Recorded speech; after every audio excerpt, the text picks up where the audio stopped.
The new upcoming 2021 Ford Bronco Sport SUV is anything but officially unveiled. And here we have brand new spy images of a prototype. And these images come to us from a TFL car and TFLnow viewer, Rob, who saw this prototype near Mesquite, Nevada. And these are very high definition images that show us a glimpse at the new color palette on this new baby Bronco. And this is supposed to be a more adventurous, a little bit more rugged, compact crossover from Ford based on the new 2020 Ford Escape. And here we have a camouflage prototype, but if you can tell, it has the orange paint coming through where you can see it on the door handles right here especially, and on some of the body lines.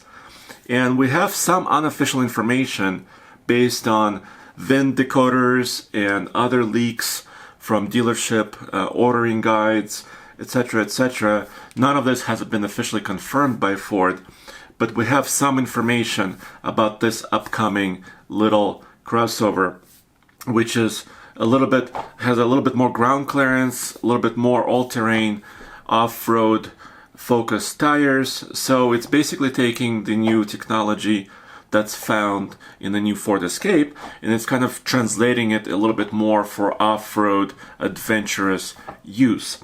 And the information we have so far, the unofficial information, says it's going to have two engine options: 1.5 liter turbocharged 3-cylinder with 150 horsepower, and a top-of-the-line 2 liter turbocharged 4-cylinder with 250 horsepower. I can't quite imagine a crossover this small with 250 horsepower. That should be quite quick. And we hope to see it in the flesh very soon and actually be able to drive it. Of course, it was meant to be unveiled in April, but it's been delayed due to the virus by probably a couple months. We don't know exactly. Ford hasn't said specifically when they're going to debut this and when this is going to hit the dealerships. It could be as late as September to some accounts, but we don't know quite yet. But it's going to come in 4 different trim levels.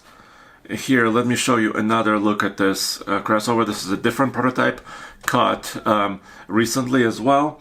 It's going to have a first edition, so a lot of new vehicles now are doing this, where the very first batch of vehicles is called first edition, which has special badging, special colors, special trim, or maybe interior touches, and usually they're really well optioned vehicles, so not the base vehicle.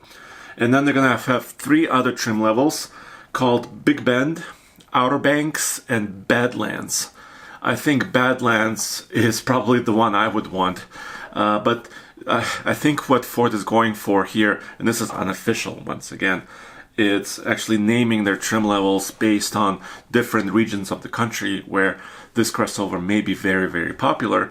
Of course, Badlands is just kind of, well, they're all national parks where you could take these vehicles, and Badlands just sounds bad. And there's going to be up to 10 color options. I'm going to read them off right here.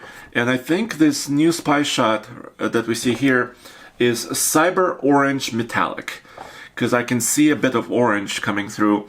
And I think that's important, because if this vehicle is going to compete against the likes of the Jeep Cherokee, maybe the Jeep Renegade as well, it has to have really kind of vibrant color options. According to this, it's also going to be available in Alto Blue Metallic, Area 51, Cactus Gray, Carbonized Gray, Iconic Silver, Kodiak Brown, Oxford White, Rapid Red Metallic, and Shadow Black. So up to 10 color options.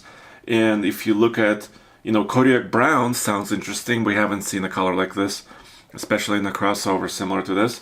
So I'm looking forward to that. I'm also looking forward to seeing Area 51. I'm not quite sure what that's going to look like. But here are some of the other images that came out over the last couple months. This also shows the grille with the Bronco logo. This shows the rear of the new crossover.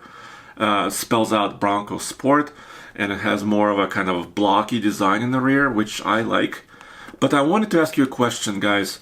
Does this new Bronco Sport remind you of any vehicle, any other vehicles on the road, and maybe some of the SUVs from the past? It is reminding me of a couple, namely a Land Rover Freelander, which's been around over the last 10 years or so. And it's kind of a little bit taller as crossover, small vehicle, but rugged looking, with sort of round headlights and a roof rack, and kind of that shape where the rear goes up a little bit. Also, it reminds me of the Land Rover Discovery Sport. Although the Discovery Sport is really more sleek and stylish, but the overall feeling of the Bronco Sport reminds me, if you once again look at this, reminds me of the Land Rovers. And I don't think that's a bad thing, because Land Rover is known for sort of adventurous four-wheel drive vehicles. So I think it's all good. And guys, let me know what you think. And thank you, Rob, for sending these images. These are great, really high resolution, high def. And we'll see you again at tflcar.com, and of course this channel at TFLnow. Thanks.